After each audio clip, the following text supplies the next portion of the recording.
Марија ни е веќе подготвена, првото линковско вклучување секако во пресрети на темата која што ќе имаме за скоро, а ќе зборуваме за важноста на менталното здравје кај младите генерации, па така некако ќе биде и во тој контекст темата која што Марија ќе ја обработи заедно со Даријан Трајанов, кој што е магистар по јавно здравје. Важноста на менталното здравје кај спортистите. Тоа е темата за која што ќе се зборува во следните минути.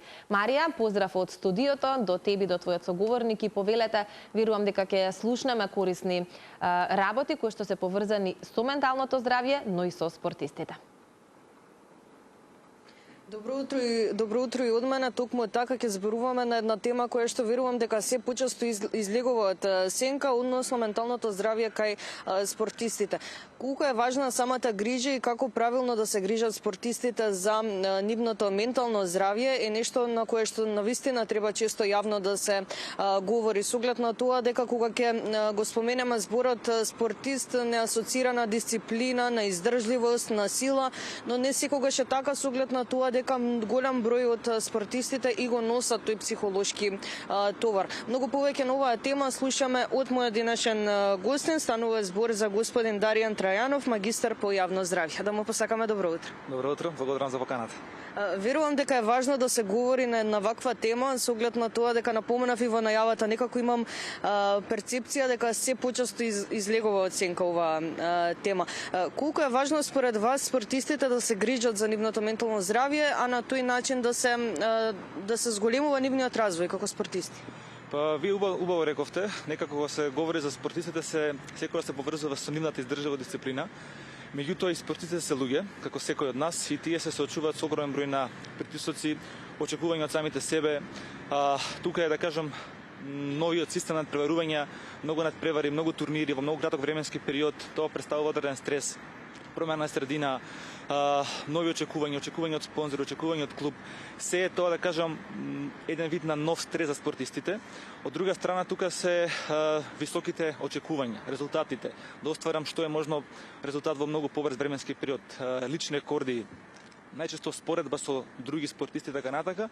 Сето тоа го оптеретува спортистот, го оптеретува неговото ментално здравје и тоа директно го афектира неговото здравје и во целост, меѓутоа неговиот развој како спортист и перформанс.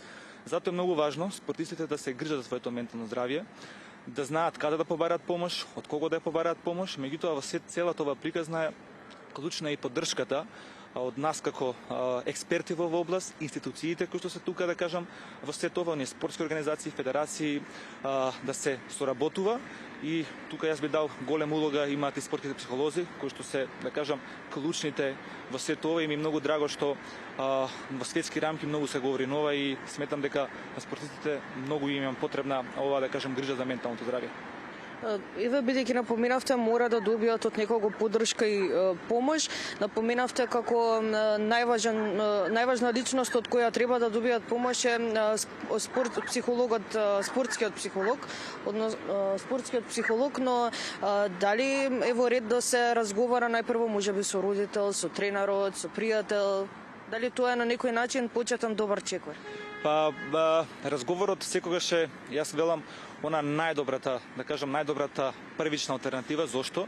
Затоа што ние преку разговорот овозможуваме да се воспостави една првична комуникација, првична конекција, да се приближиме до спортистот и секогаш тука родителите се оние првите мотиватори, поддржувачи на спортистот, затоа што родителот преку едноставен разговор ќе може да дознае преку наједноставни прашања како си, како денес го започна денот, како ти беше на тренинг, како беше денеска на надпреварот, кои се твоите очекувања, како се чувствуваш. Еден наједноставен разговор може да даде одговор на многу прашања кои што спортистот го мачат или спортистот се соочува со одредени предизвици ситуации.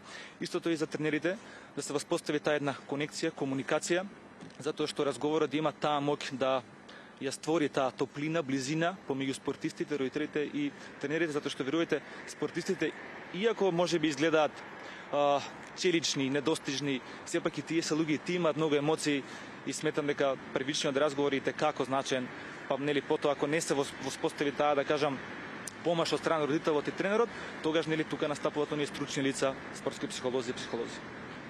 Освен тоа што треба нели да побараат помош од стручно лице, исто така на некој начин, барем според мене, притисокот и сами си го нанесуваат на себе спортистите, односно сами си наметнуваат да достигнат некои големи очекувања. Како да размислуваат, кој е вашиот совет до нив во такви моменти? Па видите, секој од нас има очекувања.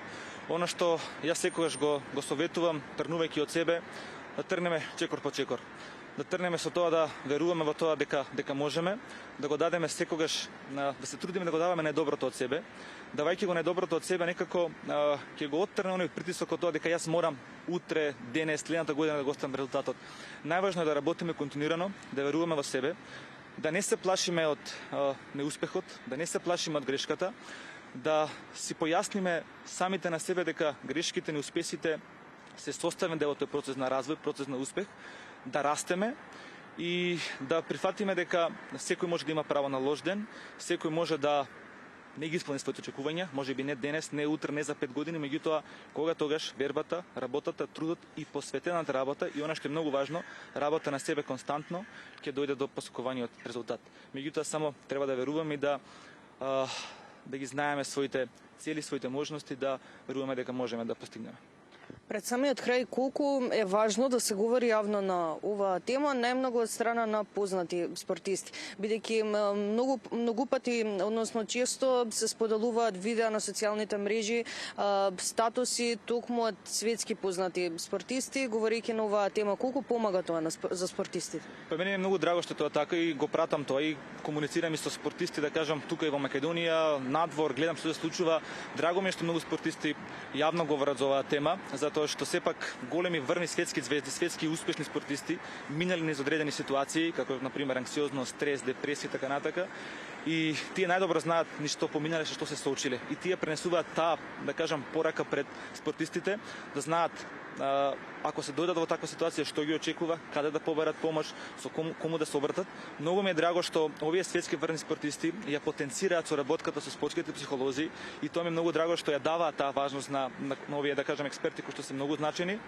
Говорат јавно, многу спортски организации во светски рамки ја прифаќаат, да кажам, оваа промоција, говорат јавно за спортската психологија, за грижата за менталното здравје, даваат важност и драго ми е што кај нас, медиумите даваат простор да се говори на оваа тема јавно и да се даде големо внимание, затоа што верувајте, ние можеме да говориме за врвен резултат, за спортски перформанс. Меѓутоа, ако не ги поставиме оние темели за грижата за менталното здравје, не можеме да се фокусираме на врвен резултат, затоа што менталната стабилност е таа која што ни помага пред се да изградиме стабилна личност, психофизички здрава, а потоа да разговараме за спортските перформанси. Ви благодарам за одвоеното време и навистина ми е драго што имавме можност да говориме на оваа тема. Благодарам и на вас, ми беше задоволство. Благодарам уште еднаш. Се надевам дека сите информации беа добродојдени, најмногу за спортистите кои што можеби ќе го гледаат или ќе го гледаат овој разговор. Се гледаме некаде повторно околу 9 часот и 40 минути, а таа тема најмногу ќе биде, верувам, интересна за сите оние собственици на миленици кои што сакаат да добијат совети за правилна нега и грижа за истите.